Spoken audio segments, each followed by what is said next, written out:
Hi, I'm Kristyn Hodgden, IVF mom, proud women's health advocate, and co-founder of Rescripted. And I'm Dr. Jenna Khan, a board-certified OBGYN, fertility specialist, and mom of two. And from first period to last period, we're diving into the women's health topics that matter most, from periods and fertility to pregnancy and menopause. Through expert interviews and candid conversations, we're empowering women to take charge of their health by expanding the discussion beyond what's typically covered in the doctor's office.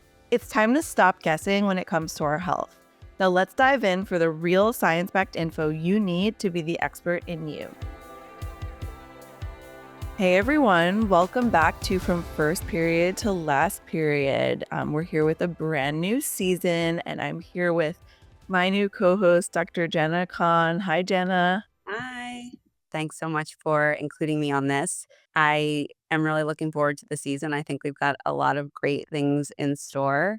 Yeah, so for those of you who don't know Jenna, she is a board-certified OBGYN and fertility specialist, and I am the co-founder of Rescripted, and I am currently 37 and a half weeks pregnant, about to give birth. How are you So feeling? that's where I'm at. I'm feeling good. I woke up with like a really bad Charlie horse and a bloody nose, so I'm pretty The worst. psyched to get this baby out of me in the next like week and a half. But yeah, no, it's all super worth it. As many of our listeners know, I had a long IVF journey to get here, so take the good with the bad, right? Or the bad with the good. So, I mean, diving right in, this week, I mean, I don't know about you, Jenna, but I got chills hearing Olympic figure skater Tara Lipinski's raw and emotional story about battling endometriosis for I think, 10 years. And she also opens up about her fertility struggles. We're going to tackle a question many women have but hesitate to ask: why does it burn down there after sex? Plus, we'll dive into the latest research connecting IUDs and breast cancer risks. And finally, if you haven't seen the new Netflix drama about the incredible women who pioneered, or women and men who pioneered IVF, you're missing out. You know, everything from stigma, sexism, and a ton of skepticism, but ultimately coming out on top, obviously, because your job wouldn't exist otherwise, right? Yeah, I absolutely love this, and we'll talk about it in a little bit, but I'm really excited for all the great stuff we'll talk about today. Yeah, absolutely. So let's get into it. I'm going to go ahead and play Tara Lipinski's story. She's such a gem, and I was totally fangirling when I got to speak with her. So here goes. Her story unfiltered, raw, real, and rescripting women's health, one powerful story at a time. Hi, Kristyn and Dr. Khan. Tara Lipinski here. I'm calling in to talk about my own health journey with endometriosis. And boy, it's been a long road and a long journey. And when they say those stats of it takes up to 10 years to get a endometriosis diagnosis, they are certainly correct because I mean it's a very sad stat, but it's something that happened in my own life. I probably experienced my first symptoms that I noticed around 25 years old. And my symptoms were not the traditional endometriosis symptoms of heavy periods and terrible cramping. For me, I always just called it really bad stabbing butt pain at certain points. And I like to talk about this because it's like one of these things people don't really go around talking about, but it is an endometriosis symptom. And it's something that I think people will like maybe joke about here or there, or you even see on Instagram, there's like a funny post about it and or a comment, even when I came out about my endometriosis diagnosis, they're like, I have that too. But it was in this way where you really, I think many people don't connect the dots that this is actually a symptom of endometriosis. And it was something that I think delayed my journey because I just thought, oh, I don't have something like endo. And then on top of that, when you go to your doctor, or, I would go to my regular doctor or I would go to my OB and I would sort of explain my symptoms. And I feel like I never got an answer. It was sort of like, oh, that could be related to your cycle. Like everything looks great. So I was like, well, everything looks great. So you just keep trucking along. But the sad part is that so many women and people are dealing with endometriosis symptoms and pain for years before getting answers, before getting a diagnosis, or before getting treatment. And that is the part that I feel so passionate about now, speaking out about my story to hopefully change that for so many women because it can impact so many other areas of your life. Like when you want to build a family, which is, again, exactly what happened to me. I sort of just shelved all of these symptoms and never got an answer or a straight answer from a doctor. And then 10 years later in my mid 30s, as I am trying to build a family, endometriosis sort of snuck in there and caused problems. I have definitely experienced all parts of endometriosis. And I just know that the scale, though, of what women are dealing with out there, varies. And you can have silent endometriosis. You can have people that are in debilitating pain every single day. That's where my heart really goes out to so many people that deal with that on a daily basis and don't get answers. I mean, can you imagine how gaslit someone must feel in that moment? And then I think there's so many things out there that people may not know about. I know that during my journey, I researched and I learned about so many different ways I could advocate for myself. I asked for the Receptiva DX test during my infertility journey, and that was an incredible tool for me. Instead of just like all of these different variables that are thrown at you in these moments of diagnosis or infertility or IVF, I really had a clear look at what was going on with my body in that moment. And then I was able to make my own decisions of what was next for me. So that's pretty much my, you know, very short version of how endometriosis has impacted my life. Well, Tara, if you're listening, thank you so much for sharing your story. I'm sure so many women can identify with what you've gone through and what you continue to go through with endometriosis. There are so many levels to this story that I want to unpack and that I think our listeners should understand. So I'm just going to dive in. Endometriosis is a disease that occurs when the cells of the lining of the uterus, so endometrial glands and stroma, implant themselves outside of the uterine cavity, which can lead to significant inflammation, pain, and infertility. 7 million women in the United States have endometriosis and can be found in up to 25 to 50% of infertile women. Classic symptoms are severe pelvic and low back pain, typically worse at the beginning of a menstrual period. Also, pain with sex and pain with bowel movements. As Tara mentioned, the gold standard for a definitive diagnosis is surgery, where a sample of tissue is sent to a pathologist. But surgery is not without significant risk. When the endometriosis has caused a large ovarian cyst, you could lose part or all of your ovary. When it's implanted on bowel or the bladder, you can imagine that the surgery just gets very complicated. And I don't want anyone to think that it's just a no big deal sort of thing to just undergo a surgery. Mhm.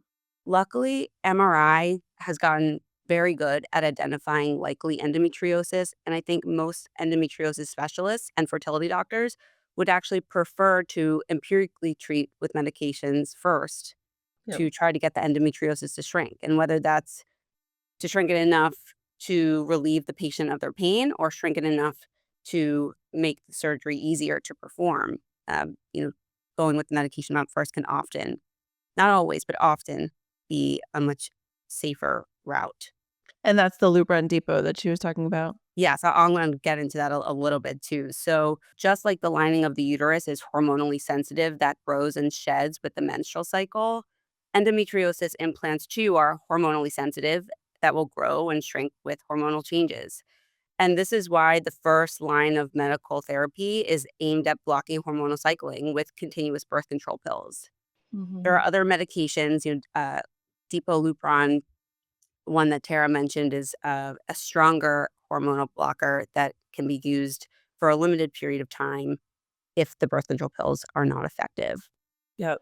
Can you talk a little bit about, before going into, like, treatment, like, why you think that, it still takes an average of 7 to 10 years to get a diagnosis? Yes, yes. So endometriosis is a very interesting disease in that the severity of the symptoms does not correlate with the stage of disease on surgical diagnosis. Like Mhm. someone with stage 1 or 2 mild endometriosis may have severe pain, and someone with stage 4 or severe endometriosis might have no symptoms at all. And I see this Mhm. all the time. That's probably one of the biggest reasons why it takes so long to get a diagnosis. Yeah, so someone might be suffering from, like, debilitating period pain and then be like have only, stage 1 and be able to get pregnant, but then someone else that has stage 4, like, does it correlate to infertility at all either, like the stage or? Not necessarily, no, which is also interesting. So if someone has large ovarian cysts, or large endometriomas which is seen in the later degrees of endometriosis, so stage 3 and stage 4, yes, that can contribute to infertility, but if you remove them, then you can improve your chances of pregnancy. When it comes to surgery, the catch is as well that like so you do the surgery, you remove the endometriosis, you remove scar tissue, but the catch is that you have to go on hormonal suppressing agents right away because the endometriosis can come back. Mhm. Or, if you're planning pregnancy, obviously you don't want to be on hormone suppressing agents, Lupron or birth control pills. And so you should be working with a fertility specialist, with whether or not that's the same person as your endometriosis surgeon, to try and plan pregnancy right away. Like as soon as you recover from the surgery, go right into a pregnancy to prevent that endometriosis from coming right back. So, and if you're not planning a pregnancy, then it would be birth control most likely, Yeah, right? birth control. Yeah. Yeah, that's birth control pills, like or progestin only Yeah. medications, whether that be pills or like What an implant.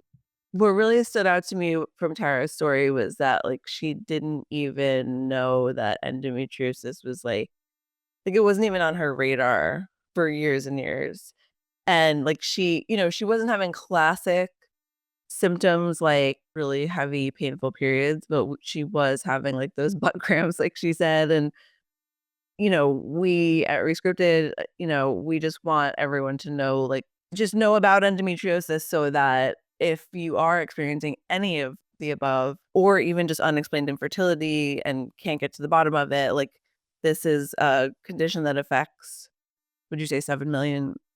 How many women? Women, yeah, in the Yeah. United States, yeah. And it's a possibility For and sure. yeah. For sure. And so I guess there's a couple things I want to mention here. So my advice would be to listen to your body.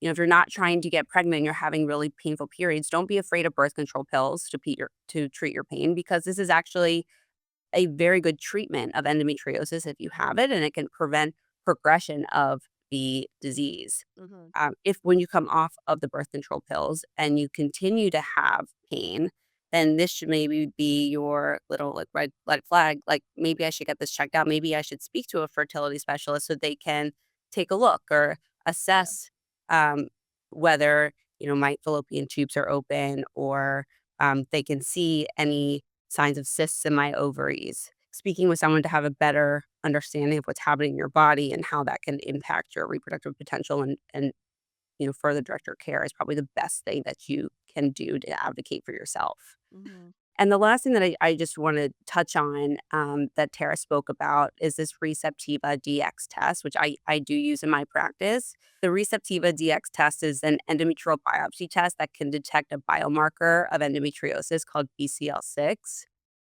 This test was developed for use in the IVF population, specifically those with unexplained poor outcomes and repeated implantation failure. So, this test is essentially looking for silent endometriosis Mhm. and suggests alternative treatment strategies to improve IVF outcomes, and whether that be Lupron or surgery. Mhm. When you have a positive Receptiva biopsy, treatment with a hormone blocker, Lupron, for 2 months prior to an embryo transfer can lead to a 60% chance of a live birth compared to 11% if you test positive and are not treated, which is just amazing.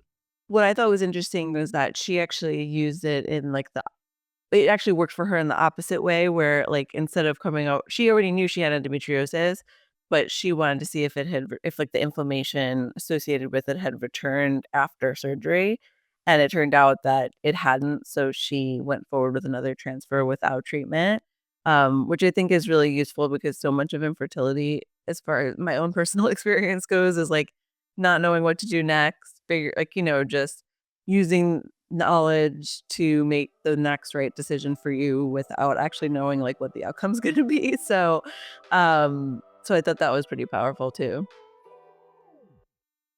Own your health, your questions and expert answers, because you are your own best advocate. So in this segment, I'm really excited. We're going to be answering, like, these are the real no holds barred questions that our community at Rescripted sends in. And if you want to send it in your questions, keep listening because we tell you how at the end. But we love getting into these. Today we've got 3 hot topics you've been dying to know about. First, why does my vagina burn after sex? Um, can you speak to that a little bit, Jenna? For sure. So, by and large, the most common reason for this to happen is friction. And so friction can come from vaginal dryness related to low estrogen or just lack of lubrication and need for more foreplay before sex. If you are experiencing an issue with friction, and trying to get pregnant, then using a water-based lubricant is going to be best for you. And then if you're not trying to get pregnant, um, things like silicone-based lubricants might last longer and provide you more relief for longer durations of time. Okay. Um, So it's not yeah. like a medical condition or anything like that. It's Well, pretty normal. the most common cause would be just the friction, which is not necessarily a medical cause. I mean, if you are under like in the menopause transition and your estrogen levels are low, like that could be the cause of the low estrogen and the friction and need for lubrication. Mhm. Um, but it also could just be like need for more arousal. The sort of medical causes of the burning with intercourse is like allergy to condoms or lube, and so you can sort of work through that. You can sort of see your gynecologist and have them look at the tissue after using lube or condoms, or you can sort of play with it yourself and note if you experience differences whether or not you're using a specific type of condom, like latex versus latex free, or a different kind of lube.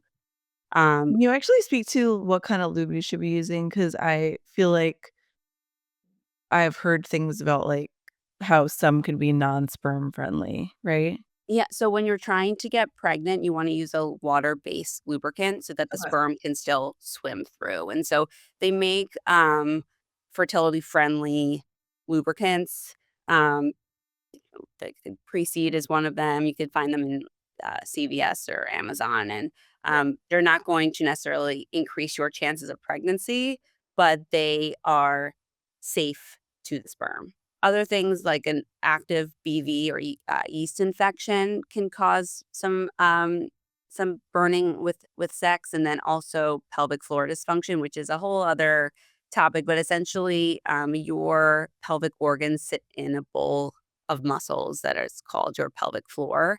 And if you have tightness in a muscle, things like intercourse or putting in a tampon or weird menstrual cramping can be really due to just muscle spasms within the pelvic floor. I also had no idea how common BV was. Like, I guess I've been lucky with not having experienced that, but, like, I don't know, our traffic explodes every time we write about it. Yeah, for sure. I mean, so BV is a infection in the vagina, and it's caused by dysregulation of the microbiome in the vagina. And so you have a balance of good bacteria and bad bacteria that are always like living in the ecosystem of the vagina. And if something changes the pH of the vagina, whether that be like a new soap that you're using or partner sperm, really anything that can change the pH and change the flora or the balance of the good and bad bacteria in the vagina and allow the bad bacteria to overpower and grow. This leads to um, can lead to pain, itching, foul Mhm. smelling discharge, and so that could be really bothersome to patients, especially those who have recurrence of it. So, love this next question. Can I freeze my eggs while on birth control? I think so many women, and we could talk about a little bit about, like, the different types of birth control too, but, um, want to freeze their eggs, but, like, they don't wanna take their IUD out, for example. Like, what's your advice there? For sure. So I get this all the time, and absolutely, you can keep your IUD in place while freezing your eggs. While the ovaries and the uterus are very much intertwined in their actions, they're actually kind of separate things, and you can focus on one versus the other in the fertility space. And when you're freezing your eggs, your uterus is sort of like a bystander. We're not trying to use your uterus. We're not trying to get you pregnant. It just sort of is a bystander in the hormonal treatment. And so we leave the IUD in place. We just focus on the ovaries, give the ovarian stimulation to grow as many eggs as we can. And, you know, then once we remove the eggs, you go on your way and the IUD stays in place.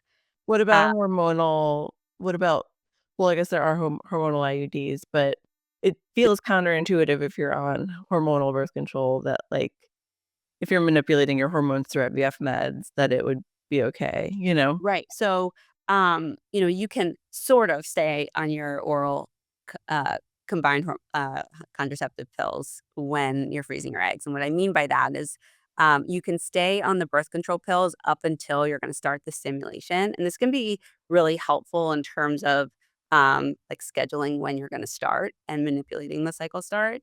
And I'm all then, about that. yes. I have PCOS and I can never ever predict my cycles, so with IVF, it was so useful because it's like, "Okay, I'll just stay on birth control until I So you're the ready. IVF veterans know." Exactly. And then once you have the egg retrieval, you can just go right back on the birth control pills. And so you are off it for that like 2-week period, Mhm. but you don't necessarily experience the hormonal fluctuations of like going on and off the birth control pill. It just sort Okay, of yeah. feels like you've been on it. You just get a 2-week break of not having to take a pill every day. And you're probably not having sex during that time. Right. Exactly. And yeah, you're told not to have sex during or, like, around the time of the egg retrieval just because of theoretical risk of getting pregnant. Mhm. And the one thing just to mention about, birth control pills is that, they work by suppressing the ovaries, and so if you've been on them for a really long time, it can take a little bit longer to get the eggs to start to grow in a egg freezing cycle. And so what I tell my patients is that, if you stay on the birth control pills and don't have a washout period, you could be doing the stimulation medications for 1 or 2 extra days, but the outcome is gonna be the same. And so if you wanna stay on it for all the benefits of, you know, birth control and, uh, just you are tolerating it really well and also, like, cycle start manipulation, then stay on it. And if you end up, you know, giving yourself the injections for 1 extra day, that's a small in my opinion, a small price to pay. Women's health in the wild, must reads, must sees, and must tries for your wellness journey.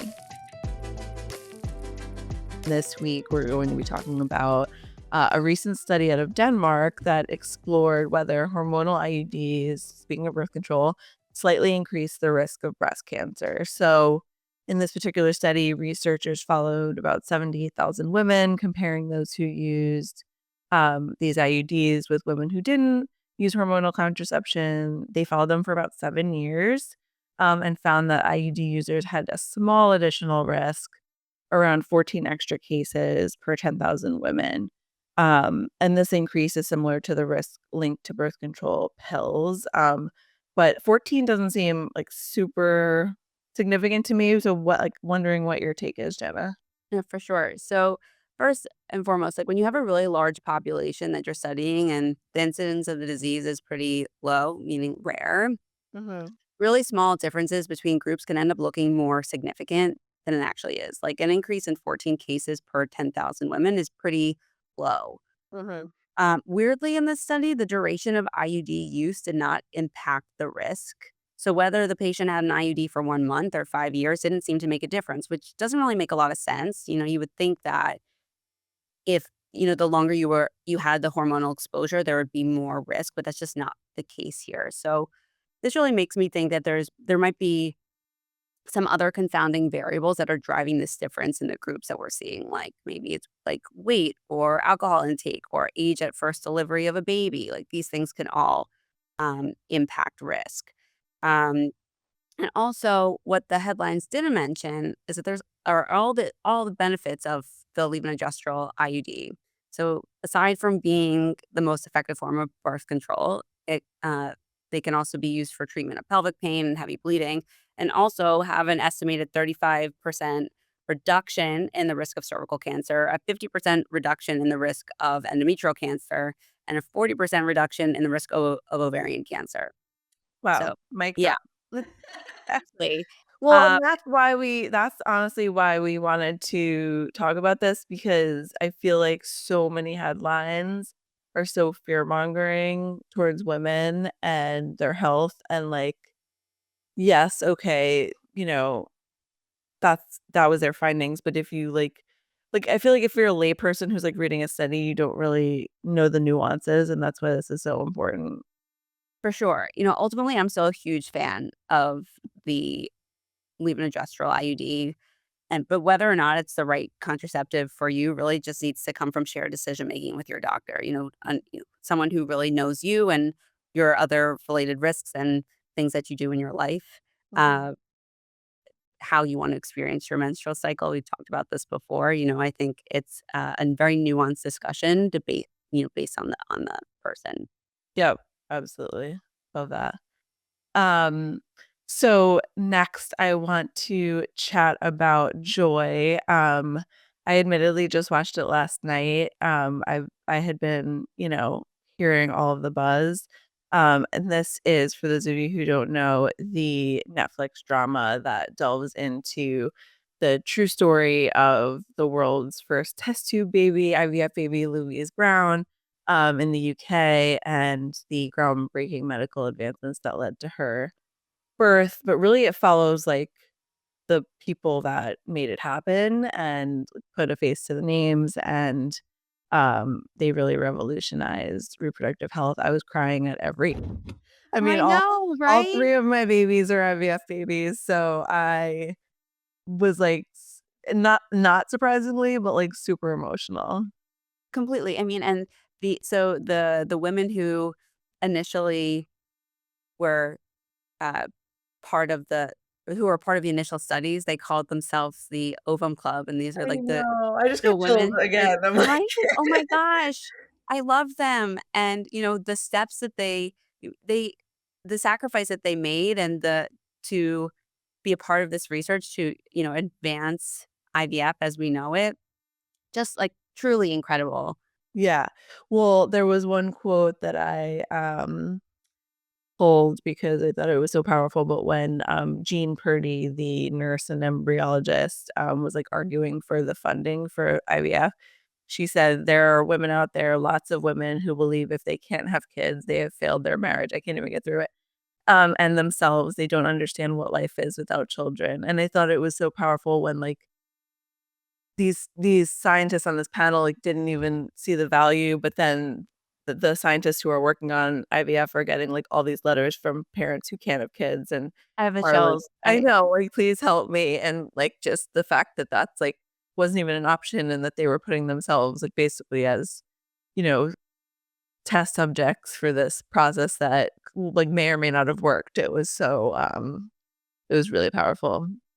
For sure. And I mean, just like nerding out a little bit, it was just so incredible to me to see the how far we've come, Yeah, and how fast this field moves. yeah, They were, initially started with transferring embryos at the wrong time. They didn't know that it had to sort of be there was a window of implantation, and we know that now, and, yeah, Jane Purdy was in the movie, was the one who decided, like, "What if we just follow a normal menstrual cycle and put the embryo in at the time where it would normally implant inside the body?" And that yeah. was, like, what led to the first pregnancy, And then and when they were now we're talking about supplementing with estrogen and progesterone because the levels were all over the place, right. yeah, I thought that was cool too.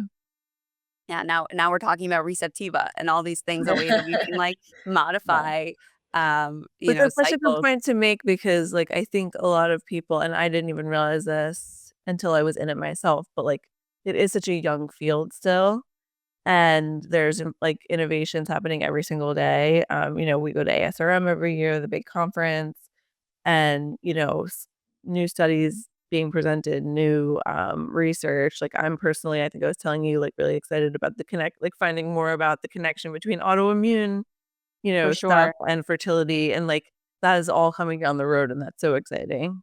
Yeah, there's so, many parts of fertility that we don't know about yet. There's so many parts that are in its infancy, yet we've come so far. So yeah, I'm very excited for the future of this field and to see how good we can make this treatment. Amazing. I want to watch it again now. But yeah, everyone, and if you don't know a lot about IVF, I think it's also really cool to just, I don't know, I love like nerding out on history like that too. For sure, for sure.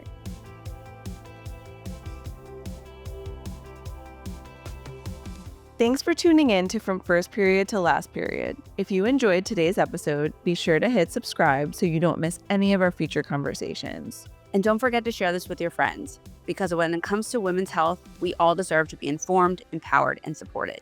Still have questions? Email community@rescripted.com for a chance to have yours answered on a future episode.